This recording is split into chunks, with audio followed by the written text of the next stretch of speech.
Good morning dear student. आज हम कक्षा 9 हिंदी विषय की साहित्य पुस्तिका संचय भाग 1 का दूसरा पाठ संख्या 2 स्मृति, जिसके लेखक है श्री राम शर्मा, को पढ़ेंगे। लेखक श्री राम शर्मा ने स्मृति पाठ को पुरानी यादों को ताज़ा करने का प्रयास किया है। इस पाठ के अंतर्गत लेखक ने बहुत ही सनसनीखेज यानी भयानक रस पर आधारित एक कहानी बताने का प्रयास किया है। इस कहानी के अंतर्गत बालक किस प्रकार से अपनी क्रीड़ा को या अपने खेल को खतरनाक मोड़ पर लाकर खड़ा कर देता है, वो भी इस कहानी में के अंतर्गत बताने का प्रयास किया है। लेखक ने स्मृति पाठ के अंतर्गत एक बाल्य अवस्था यानी बाल्यकाल की एक सजीव माने जीती जागती घटना को और चित्रांकन यानी बताने का प्रयास किया है। इस कहानी के अंतर्गत पूरी की पूरी घटना बड़ी रोमांचक तरीके से बताने का प्रयास किया है और उन्होंने बहुत ही बड़ी एक रोमांसिक शैली में लिखने का प्रयास किया है। इस कहानी के अंतर्गत प्रत्येक क्षण को, प्रत्येक परिस्थिति को बड़ी गंभीरता को सामने रखकर और इसके साथ साथ पाठक को पढ़ने के लिए खतरे को भी वर्णन के रूप में बतलाने का प्रयास किया है। इस कहानी के अंतर्गत बड़े ही कौतूहल का विषय अर्थात इसके साथ जिज्ञासा को भी इस कहानी के अंदर बताने का प्रयास किया है। इस कहानी के अंतर्गत शुरू से लगाकर अंत तक बनाए रखने के लिए, पाठक को पढ़ने के लिए मजबूर करने के लिए लेखक ने बहुत ही बढ़िया तरीके से बताने का प्रयास किया। लेखक कहते हैं कभी कभी बच्चों को अपने शर्म और जिज्ञासा और खेल में कभी कभी कठिन मोड़ों पर या अपने जोखिम भरे निर्णय भी लेने पड़ सकते हैं। उसी का उदाहरण इस कहानी के माध्यम से बताने का प्रयास किया। इस कहानी के अंतर्गत बिल्कुल एक सजीव जीता जागता उदाहरण यानी उनके द्वारा घटी घटना को बताने का प्रयास किया। लेखक कहते हैं कि बालक जब अपने खेलों को खेलने का प्रयास करता है तो बड़े ही खुश मिजाज के अंतर्गत खेल खेला करता है, लेकिन वही खेल जब किसी भयानक स्थिति या निर्णायक मोड़ पर चला जाता है और वहाँ पर उसका निर्णय कहीं बहुत खतरनाक बन जाता है, उसको भी इस कहानी के अंतर्गत बताने का प्रयास किया। लेखक ने इस कहानी के रूप में मुख्य रूप से उस अंश बताने का प्रयास किया है जिनको बताने का प्रयास करते हैं कि कहानी बहुत बड़ी सनसनीखेज कहानी के रूप में, भयानक रस भरी कहानी के रूप में लेखक ने बताने का प्रयास किया है। इस कहानी के अंतर्गत हर बात और विषय वस्तु का बड़ा ही कौतूहल बना हुआ है, यानी अब क्या होगा, अब क्या होगा, ऐसी घटना भी इसके अंतर्गत अब बताने का प्रयास किया है। लेखक ने आमतौर पर मुख्य बिंदु यहाँ पर लिखित हैं, इन पर आधारित पूरी कहानी निर्धारित की गई है जो हम आगे विस्तार से पढ़ने का प्रयास करेंगे। इस कहानी स्मृति के अंतर्गत देखिए सबसे पहला बिंदु बनता है भाई द्वारा चिट्ठी डालने का आदेश।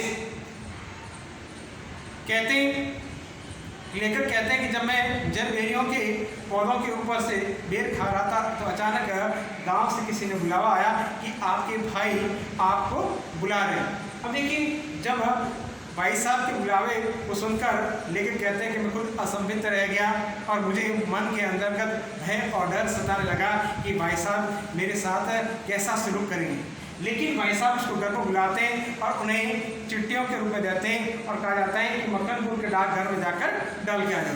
तो देखिए वहाँ का जो उनका माहौल है उसको भी बड़ा अच्छी तरीके से बताने का प्रयास किया है कि लेखक का बेर खाते हुए बुलाना और भाई साहब के साथ उनका मेल मिलाप कराना और चिट्ठियों को उनको वापस देना और मक्खनपुर के डाक की तरफ भेज देना, यह भी बहुत बड़े तरीके से बताने का प्रयास किया है। उसके बाद देखिए मक्खनपुर के रास्ते से पड़ने वाला कुआं, कहते हैं कि लेखक कहते हैं कि हम रोजाना मक्खनपुर जब शिक्षा अध्ययन करने के जाते थे तो बीच के अंदर कुआं पड़ता था और हमारे सहपाठी मित्र को बताते थे कि बीच वाले कुएं के अंतर्गत एक सांप पड़ा हुआ है और सांप को जैसे ही ढेरी या पत्थर उस कुएं में डाला जाता है तो सांप अपनी फुंकार कर लेता है और उस फुंकार की आवाज़ को सुनकर सारे बच्चे बड़े ही खुश मिजाज के बन जाते थे या अपने आप को खुश सुनते थे। तो बार बार उसकी आवाज़ सुनने के लिए ढेरी या पत्थर उस कुएं में डाला करते।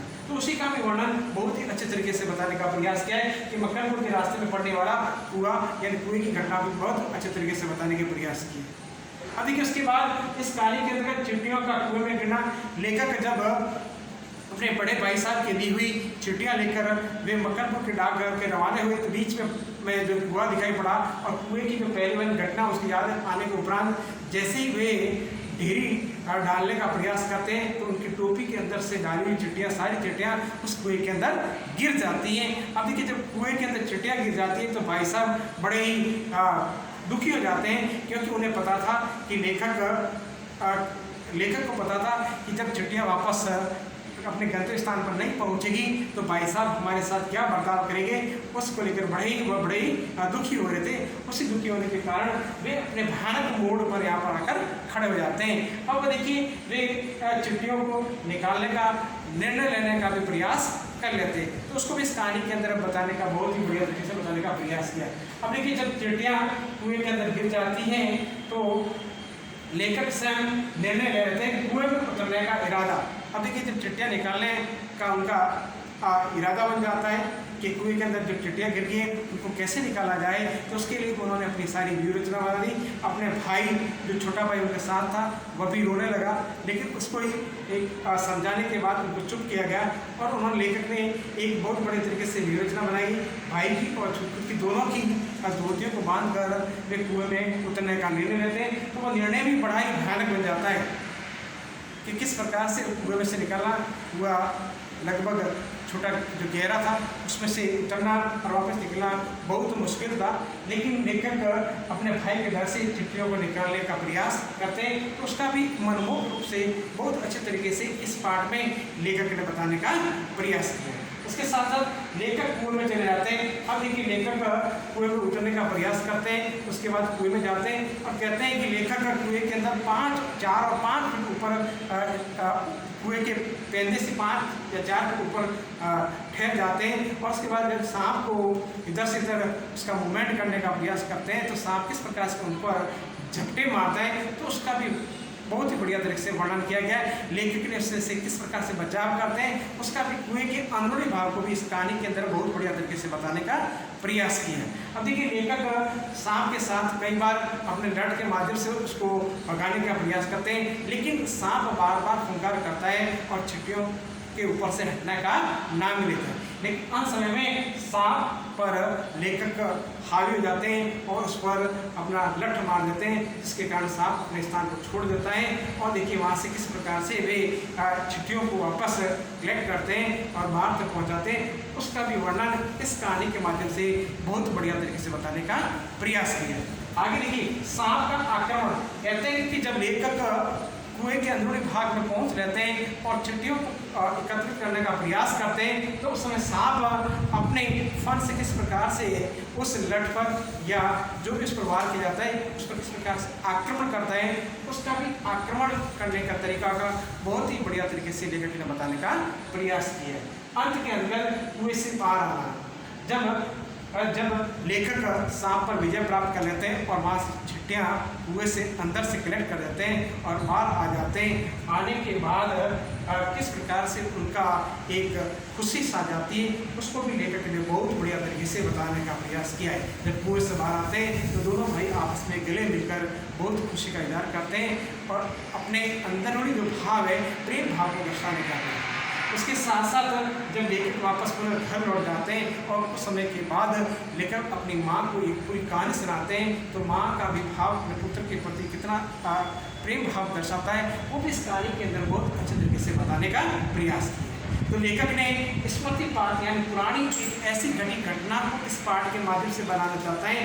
इस कहानी के अंतर्गत लेखक ने पाठक यानी पढ़ने वाले को इस प्रकार इस कहानी से जोड़े रखा है कि कहानी में आदि से अंत तक यानी प्रारंभ से अंत तक इस कहानी को पढ़ने के लिए पूरा पाठक बिल्कुल आतुर रहता है, जिज्ञासु रहता है, वो इस कहानी के बताने का प्रयास किया। तो देखिए इस कहानी के अंतर्गत सबसे महत्वपूर्ण बात है कि बालक कभी कभी अपना खेल किस प्रकार से भयानक मोड़ पर खड़ा कर देता होता है वो इस कहानी के अंतर्गत बताने का प्रयास किया है। तो इसके साथ साथ हमें ऐसे निर्णयों से भी बचाव करना चाहिए जिसके अंतर्गत हमें कभी बहुत बड़ी हानि पहुंचाई जा सकती है। ऐसा इस कहानी के माध्यम से लेखक ने प्रेरणा के तौर पर बताने का प्रयास किया। आगे इस कहानी के अंदर पाठ के अंदर बहुत महत्वपूर्ण विषय जो विस्तारित रूप से पाठ को पढ़कर ही प्राप्त कर सकते हैं। ये कहानी का मुख्य सार था जो एक स्मृति है माने यादगार के रूप में लेखक ने इस पाठ के माध्यम से बताने का प्रयास किया। धन्यवाद।